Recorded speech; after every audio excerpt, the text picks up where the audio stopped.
Hamas रहनुमा इस्माइल हुनिया की शहादत से मुतालिक इस्राएली फौज के तर्जुमान का बयान सामने आ गया है।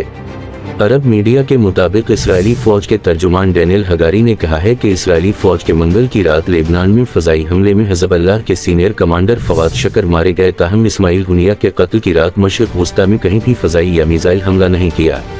ये बात इस्राएली फौज के तर्जुमान ने सहाफ़ी के सवाल के जवाब में कही, जिसमें उनसे पूछा गया था कि वो तस्दीक करेंगे कि आया इस्माइल हुनिया मिसाइल हमले या फिर बम धमाके में शहीद हुए थे।